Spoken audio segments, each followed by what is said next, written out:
Great. Welcome back, everybody. And my name is Owen Baughman again. And just as a quick introduction, in case people weren't here, earlier when I spoke, I'm a precision restoration scientist with the Nature Conservancy in Burns, Oregon. And what I'm going to talk to you about today is quite pulled back to the 30,000 foot elevation compared to what Allison just talked about. And it's thinking about how we should be approaching restoration to improve our chances in the Great Basin and even in other dry lands. And this is work that's been developing over many cups of coffee and glasses of beer over many years in Burns, Oregon, with the Nature Conservancy and the Agriculture Research Service. And all these names here have really been crucial. So as a super quick point back to just the global drylands situation, it's 40% of global land can be considered drylands, and 1 in every 5 of those acres can be considered severely degraded in one way or another. And we could have a whole conference, probably should, on the causes of this degradation, how to deal with it. But I think one thing we can all agree on is that restoration in these drylands is hard, and we've been showing you in the Great Basin with a lot of optimism still, it's very hard. And so why is restoration so hard? This list could be really long, but I'd like to just focus on a couple. I'm going to frame it in just a couple points here.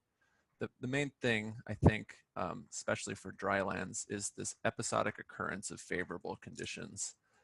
You can get everything right, all the right seed in the right place in the right time with the right technology, and some years are just not years to grow plants from seed. And that's a hallmark of these desert lands. That's why we have a lot of perennial plants and really crafty annuals that figure out how to get past all these tough conditions. So that's just something that we're always dealing with. And then there's the large scale of the need. We have hundreds of thousands, millions of acres that need restoration. And we're confining ourselves to tools that can be used at this scale, which I think is a noble thing to do. But it's very challenging too, because it means that we can't get super fancy, we can't get super expensive on a per acre basis with this. The tools that we're trying to get to work need to work at a large scale, and that's makes it hard. And then finally, there's, this is a bit of a catch-all, but there's so many ways to fail. I like to say that there's a million ways to die in the West if you're a seed, and there's a lot of barriers that this individual seed needs to get over before it becomes a surviving plant that's established and can be resilient. So how can restoration success improve? I think we need more innovative solutions. We need more tools, but those alone are not enough. And this may sound a bit doomsday-y, but I think we need less hope and less hoping, and we need more diligent pragmatism. And I think a lot of these talks that we're talking about today fall into this realm of we need to know when and where and why restoration is failing. We need to drill in and get our face in the grass like these people in this picture here, and really understand exactly what these barriers are that our plants that we're trying to get established are facing. And then we need to work backwards towards solutions that help those plants overcome it. So by doing this, we can be strategic with standard approaches, things that already exist, and it will also help us laser focus in on the kind of innovative solutions we need to move restoration success forward. And so, of course, we've come up with a framework, and it's only got 3 steps, and then you're done, and everybody wins. But seriously, we've trying to think through how to try to approach restoration from this angle, and we've tried to bubble it down into a simplistic but informative approach. The first being to identify critical but very specific barriers to success. So understanding the exact mechanisms of why seeds are failing. Then we need to understand in order to anticipate the spatial and temporal variability in those barriers. So do those barriers that our seeds are encountering, do they occur in the same sites every year? Do they occur in all sites only in some years, or a mix of those? We need to understand that variability. And then the third thing we need to do is, once we have all this information and we have a better picture of this, it allows us to target each barrier and the variability that those barriers have with the best available technique, whether it's things we already have that we can use smarter or things that we need to develop. So as a quick example here to help us kind of think through this, here's a random chunk of Nevada that's in need of restoration. Let's pretend this is hundreds of thousands of acres instead of just a few. So part of the site burned, we can see that in the top. So here's a barrier. It's a cheatgrass, annual invasive plant. That's competition. The barrier there is competition, and there's literature that shows that competition is a really challenging thing for plants to get over. There's also topographically related barriers to do with temperature and moisture. So maybe these southern slopes on the left that are steep get really dry really fast, and that can kill seedlings that have just germinated. And on the other side, maybe it's wetter and more moist, but there's more freezing events or challenging conditions related to cold that can cause mortality. And maybe in the burn, there's some soil hydrophobicity where the soil burns hot enough with the right kind of fire that water has a hard time penetrating, and that's a barrier. And maybe down in the flats, there's some crusty soils that are really hard to get plants established in because they either sit on top of the soil crust or they get trapped beneath it. And then, of course, the biggest barrier that we really struggle with is nobody knows what the weather's going to bring in the year after restoration, and it's very hard to predict that in order to help us plan a restoration.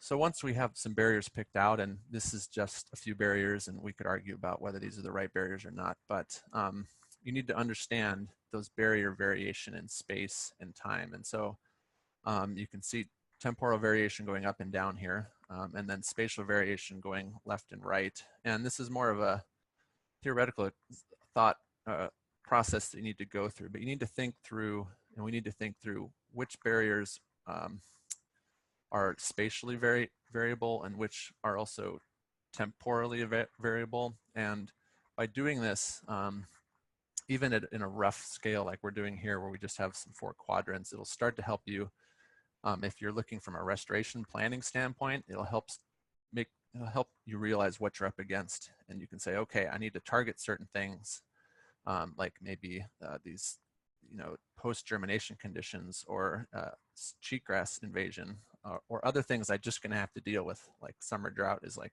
super common in this region, and spring drought is something that's fairly common, but temporally variable. And so, but if you're looking at it from a developing new tools and guidance from a research standpoint, this can also help you identify very specific things that you need to create. You need to create things that predict some of these conditions. You need to create tools that help alleviate some of these barriers.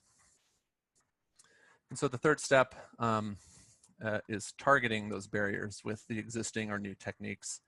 And by doing this, we can start to either build restoration plans. And I think a lot of people who are doing things well are already doing this, and we're just trying to give a name to it and sort of help rally everyone around it.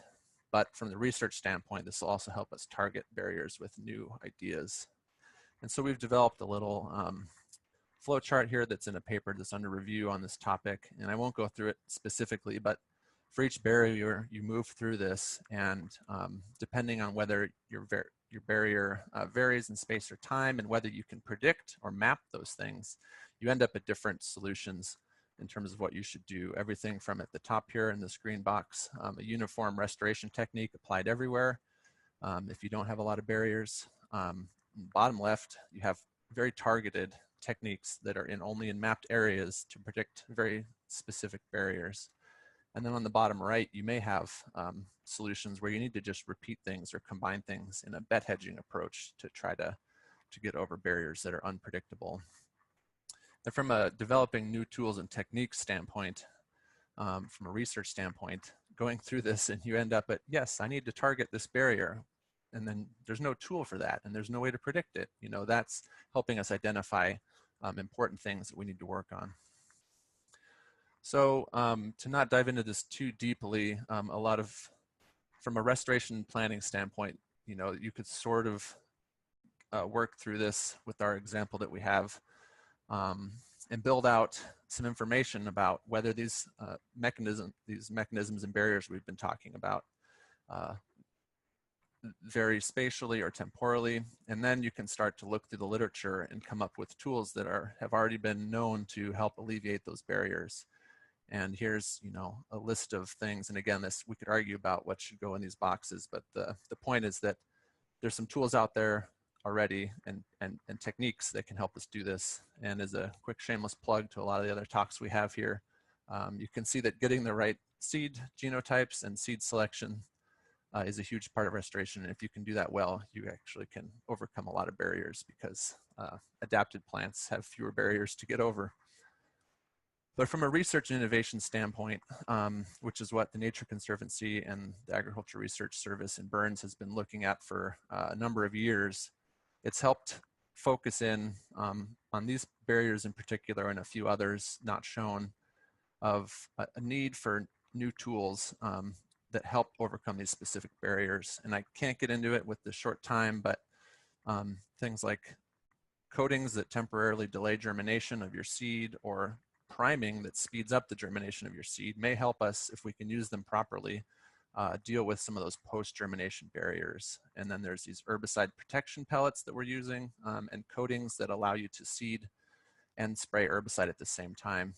And then there's some other technologies that get over specific soil issues. But again, this framework is what they've been using, and it's not published yet, but this framework has helped focus in on these things. And then once we get these technologies into the world, this framework will help people understand that we're not trying to just cover the globe in these, we're trying to use them in the specific places where they're needed.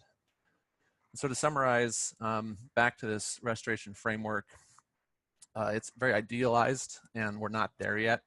We can do this framework with the tools we have now, but I think the value of this framework and thinking through restoration this way and research and planning is to help figure out what's needed to get us closer to success. And I'd say that on the first point here, identifying critical barriers, that's a primary research need.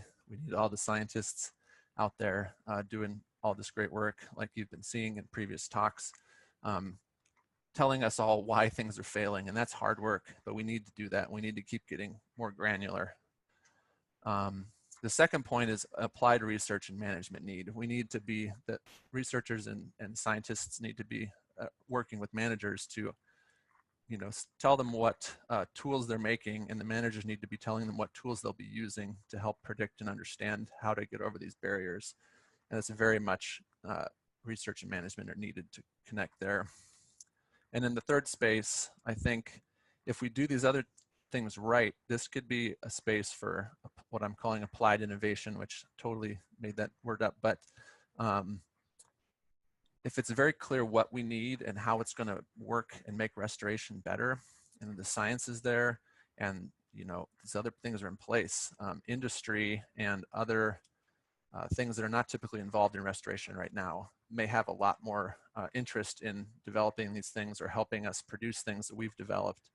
And together, we're making tools after we understand the exact need for them. We're not starting with the tool and trying to say, where can we use it? So with that, I'll take any questions if we have time, and particularly feedback too.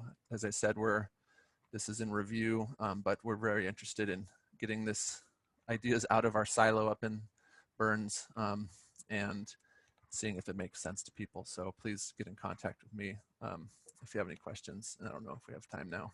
Yeah, Thank you. We have time for a question, Owen. Can you elaborate more on the herbicide protection pellet?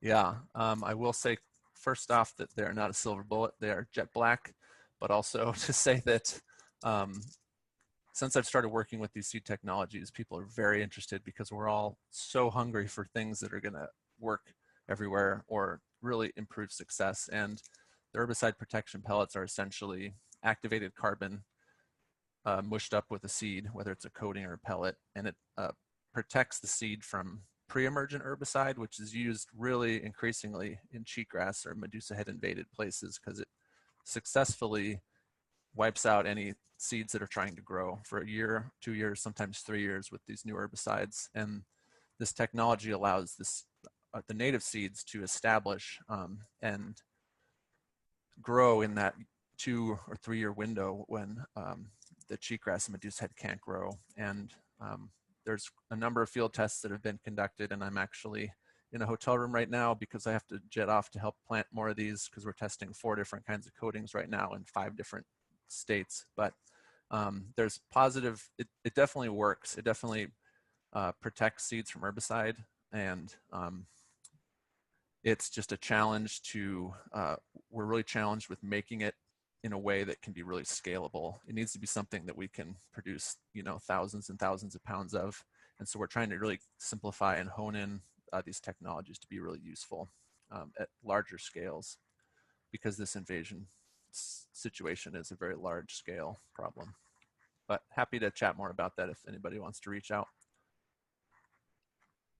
Yeah, and I think we can talk more about that too. If people want to talk more about herbicide protection pods and the moderated discussion at the end. So I think that's the only question right now. So thank you, Owen.